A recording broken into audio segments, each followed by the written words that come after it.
ये कहानी है शायरा की, जिसे अगर मैं शाबत शायरा कहूँ तो कुछ भी गलत नहीं होगा, क्योंकि उसे एक ऐसा श्राप मिला था जिसके बोझ तले जीने से अच्छा उसने चुना मौत को। अब हर दिन एक नए मर्द से संभोग की पीड़ा कोई कैसे झेल सकता है। मैं पिछले 10 साल से भूत पिशाच और काली शक्तियों पर रिसर्च कर रहा हूँ, पर जो हाल मैंने शायरा का देखा उसके बाद मैं यही कहूँगा कि ऐसा किसी और के साथ ना हो। बात तब की है जब शायरा अपने कॉलेज के पहले साल में थी। रंग सांवला और चेहरे पर चेचक के निशान, जिसे देखकर कोई भी अपनी नज़रें फेर ले। कॉलेज में स्टूडेंट से लेकर लगभग हर प्रोफेसर तक शायरा को इग्नोर करते थे, जिस वजह से वो भीड़ में भी खुद को काफ़ी अकेला महसूस करती थी। पर उसके शरीर की बनावट ऐसी थी जिसे देख हर मर्द का जी मचल जाए, पर उसका चेहरा देख कोई मर्द उसे अपने करीब नहीं आने देता। बस यही कहता, क्या फ़ायदा इतने आकर्षक शरीर का जब शक्ल ही भूतों वाली है। शायरा अब खरी खोटी सुनने की आदी हो गई थी। वो किसी की बातों का कुछ जवाब नहीं देती थी, बस क्लास के कोने में बैठकर अपने प्यार रोनी को छुप छुप कर देखती। पर दाग से भरे चेहरे के कारण उसे अपनी दिल की बात कहने में डर लगता था। फिर एक दिन पता नहीं कैसे, पर क्लास के बाकी लड़कियों को भी पता चल गया कि शायरा रोनी को पसंद करती है, जिसके बाद उन्होंने शायरा को घेर लिया और उसको बुली करने लगे। कोई इसकी शक्ल पे ताना मारता तो कोई उसकी फूटी किस्मत को कोसता। इतने में भीड़ से थोड़ा हटके खड़ा रोनी भी बोल पड़ता है, पता नहीं इसने सोच कैसे ली कि मैं इससे प्यार करूँगा। अपने प्यार से ये बात सुन शायरा का दिल टूट गया। उसका प्यार आंसू बन के उसकी आंखों से बहने लगा था।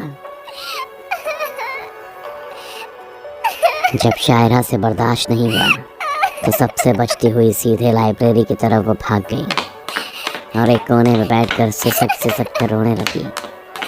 उस वक्त मैं लाइब्रेरी से अपने लिए कुछ बुक्स लेकर निकल रहा था कि इतने में मुझे किसी के सिसकने की आवाज़ आई। जब मैं उसके पास पहुंचा तो देखा शायरा अपने आंसुओं में सराबोर हो रखी है। उस वक्त लाइब्रेरी में कोई नहीं था, इसलिए मैंने पहले उसे शांत कराया, जिसके बाद उससे रोने की वजह पूछी। मेरे सवाल पर शायरा ने अपना सारा दुख मेरे सामने रखते हुए कहा, आखिर मेरे साथ ही ऐसा क्यों होता है और मेरे चेहरे पर ही ऐसे दाग क्यों हैं? क्यों ऊपर वाले ने मुझे इतना बदसूरत बनाया है? क्यों? काश मैं ये सब कुछ बदल पाती तो सब मुझसे भी प्यार करते। शायरा की बात सुन मैंने उसे संभालते हुए कहा, अब इस बात का जवाब तो तुम्हें कर्ण पिशाचनी दे सकती है, बाकी तुम्हें इन बातों का ध्यान नहीं देना चाहिए, क्योंकि लोग दिल से सुंदर होने चाहिए, चेहरे से नहीं। मैंने उसे इतना कुछ कह दिया, पर शायरा का सारा ध्यान बस उस कर्ण पिशाचनी पर ही था, जिसे सुन उसने मुझसे दोबारा पूछा, क्या सच में कर्ण पिशाचनी मेरे सभी सवालों का जवाब दे सकती है? हाँ, कर्ण पिशाचनी भूतकाल से वर्तमान तक के सभी सवालों का जवाब दे सकती है, पर उसकी सिद्धि बहुत ही कठिन है, जो तुम जैसे बच्चों के बस की बात नहीं है। इतना कहकर मैं वहाँ से निकल गया। जाते जाते मैंने बस इतना देखा कि वो बुक शेल्फ में कुछ ढूंढ रही थी। मैं उससे पूछने ही वाला था कि वो क्या ढूंढ रही, पर इतने में वो और अंदर चली गई और मैं भी इस बात को महज एक इत्तेफाक समझ अपने काम में लग गया। फिर जैसे ही शायरा की तरफ मुड़ा तो वो वहाँ थी ही नहीं। अगली सुबह जब मैं क्लास लेने के लिए पहुँचा तो मैंने देखा कि शायरा एब्सेंट है। मुझे लगा कि कल की बात को लेकर कॉलेज नहीं आई, लेकिन अगले कई दिनों तक क्लास की उसकी वो सीट खाली ही रही। मुझे उसकी चिंता होने लगी, इसीलिए मैंने ऑफिस से उसके लैंडलॉर्ड को कॉल किया। पता चला कि शायरा कई दिनों से अपने रूम से बाहर नहीं निकली और उसके रूम से कुछ अजीब अजीब सी आवाज़ें भी सुनाई देती हैं। ये सब सुनने के बाद मैं सीधे लाइब्रेरी पहुंचा और मैंने जो देखा उसे देख मेरे पैरों तले ज़मीन खिसक गई। कर्ण पिशाचनी की सिद्धि वाली किताब गायब थी और उस दिन मेरे जाने के बाद शायरा भी तो यही कुछ ढूंढ रही थी। अब धीरे धीरे मुझे किसी अनहोनी का एहसास होने लगा था। मैं समझ चुका था कि कर्ण पिशाचिनी की सिद्धि वाली किताब शायरा अपने साथ ले गई है। उसने पूरे 21 दिन की कड़ी साधना के बाद आखिरकार कर्ण पिशाचिनी की सिद्धि हासिल कर ली। कर्ण पिशाचिनी अपने भयानक हंसी के साथ उसके सामने प्रकट हो गई। उसे देख शायरा ने अपने दोनों हाथ जोड़ लिए। वो खुश भी थी कि उसने आखिरकार ये सिद्धि पूरी कर ली। साथ ही उसके मन में डर भी था कि कहीं उसकी किसी चूक से कर्ण पिशाचिनी क्रोधित ना हो जाए।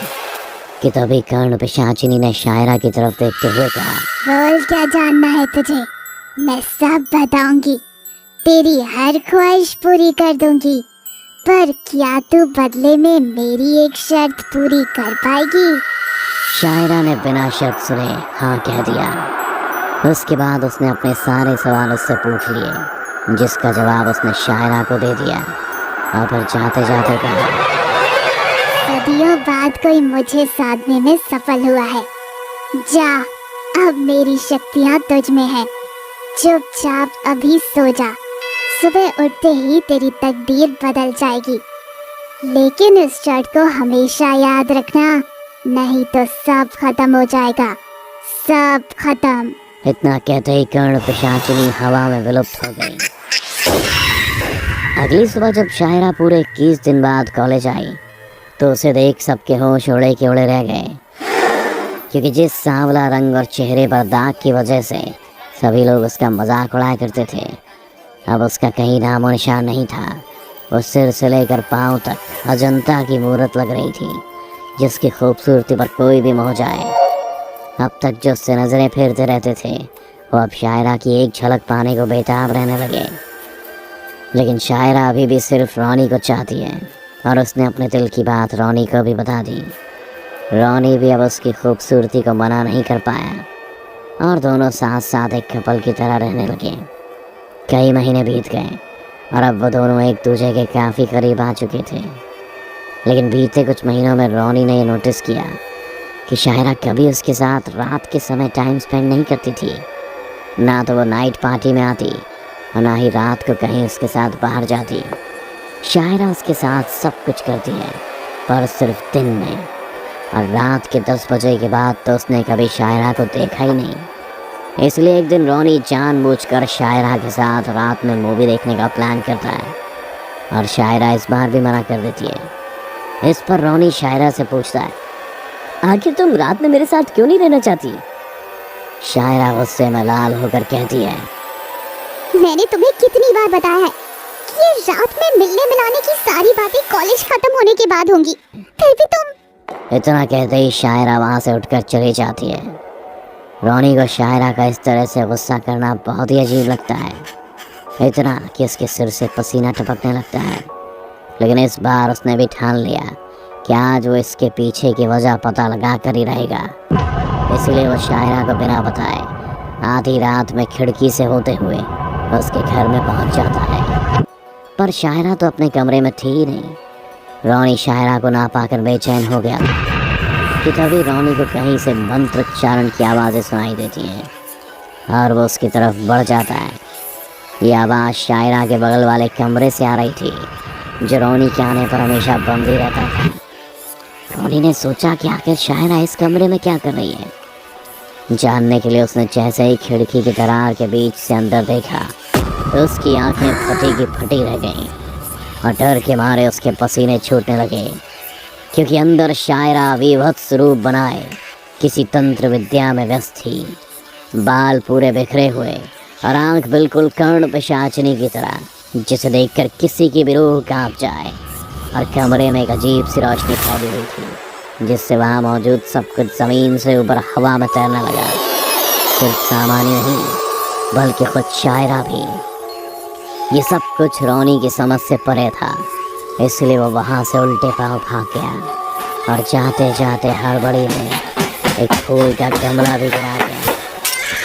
रोनी तो भाग निकला था, पर गमले टूटने की वजह से शायरा की साधना टूट जाती है, जिससे उसके शरीर के अंदर से कर्ण पिशाचिनी चीखते हुए बाहर निकल गई। मेरी महीनों की तपस्या को भंग कर दिया इस रोनी ने। मैं उसे जिंदा नहीं छोड़ूंगी। शायरा को कुछ समझ नहीं आता है, पर वो इतना समझ गई थी कि जिस दौरान कर्ण पिशाचिनी उसके शरीर में वास कर भविष्य देखने की शक्ति की सिद्धि हासिल कर ली थी, उस दौरान किसी ने उसका ध्यान भंग कर दिया, और वो रोनी था। कर्ण पिशाचिनी ने उसे सब कुछ देने के बदले की शर्त में उससे उसका शरीर मांगा था, जिसमें वास कर वो अपनी साधना कर सके। लेकिन साधना भंग हो जाने की वजह से वो अब रोनी के खून की प्यासी बन गई, क्योंकि अब उसे इस सिद्धि को वापस से करने में पूरे 1 साल लगेंगे।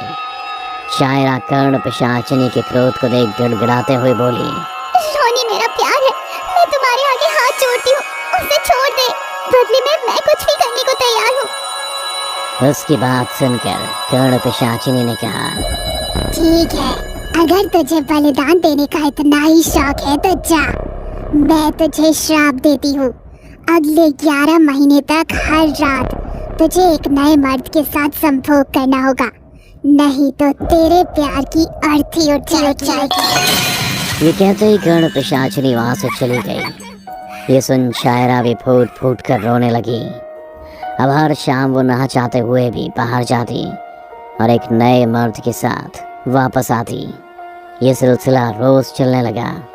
शायरा के कॉलेज में ऐसा कोई लड़का नहीं बचा था जिसे शायरा के घर का पता ना मालूम हो। एक शाम मुझे भी शायरा का कॉल आया और उसने मुझे डिनर पर अपने घर बुलाया। डिनर के बाद उसने शर्म भरी नज़र से मुझसे संभोग करने की बात कही। मेरा तो दिमाग घूम गया। पहले तो मैं गुस्सा हो गया और उसे फूट फूट कर रोता देख मेरा दिल पिघलने लगा। इसलिए मैंने उसे संभाला और उससे बात की। फिर उसने मुझे वो सब बताया जो उसके साथ घट रहा था। उसने ये भी बताया कि रोनी उससे ब्रेकअप कर चुका है, क्योंकि शायरा उसे कोई काला जादू करने वाली लगती है। पर आज भी शायरा सिर्फ उसके जान की सलामती के लिए हर रात खुद को नीलाम करती है। और आज मेरी बारी है। जैसे जैसे बात भूत पिशाच की होने लगी तो मैं उसकी सारी बातें रिकॉर्ड करने लगा। वैसे तो मैं शायरा की सारी बातें रिसर्च के लिए रिकॉर्ड कर रहा था, पर मुझे लगा कि रोनी को भी पता होना चाहिए कि कोई इससे कितना प्यार करता है। इसीलिए मैंने उसे रिकॉर्डिंग भेज दी और बिना उसके साथ कुछ किए वहाँ से निकलने लगा। जाते जाते मैंने शायरा से कहा, घबराओ मत, हिम्मत रखो, तुम जितना डरोगी वो तुम्हें उतना ही डराएगी। तुमने जहाँ से ये सब शुरू किया उसे एक बार फिर से खंगालो, कुछ ना कुछ ज़रूर मिलेगा। मैं उसकी कोई मदद नहीं कर सकता था और ना ही मैं उसकी मजबूरी का फ़ायदा उठाना चाह रहा था, इसलिए मुझे वहाँ से निकल जाना ही ठीक लगा।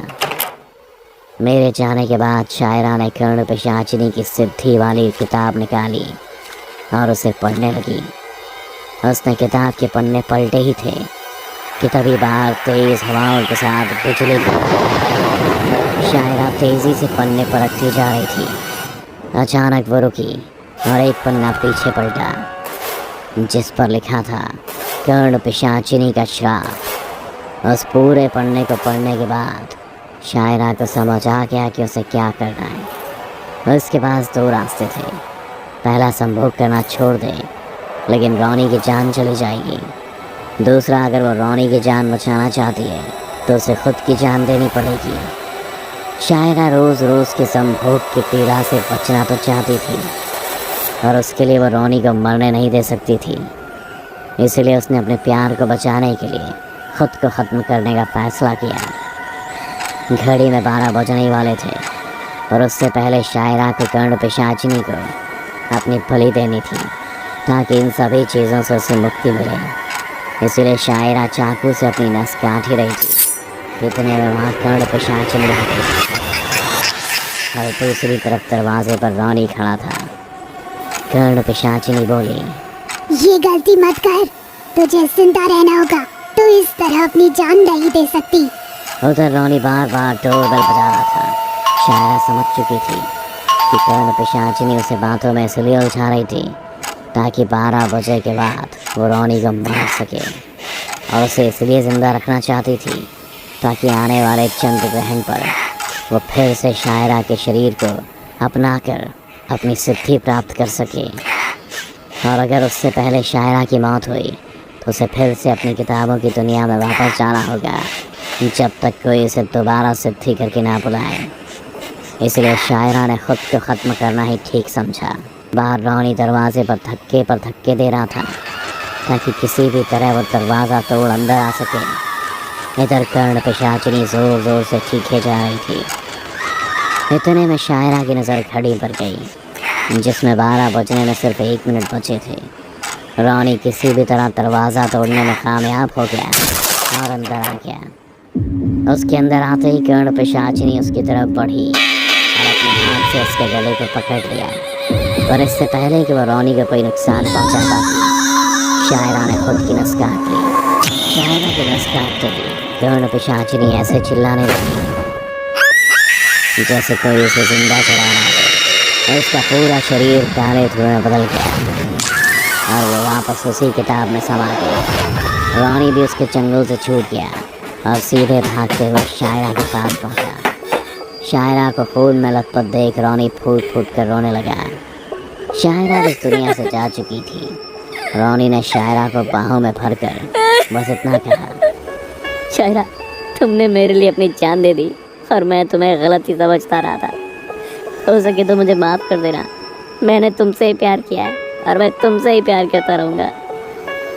रोनी ने शायरा के प्यार को समझने में कुछ ज़्यादा ही देर कर दी। कहते हैं शायरा की आत्मा आज भी मुक्त नहीं हुई और वह आज भी उस किताब की निगरानी करती है ताकि कल को कोई और कर्ण पिशाचिनी के शराब को ना भोगे।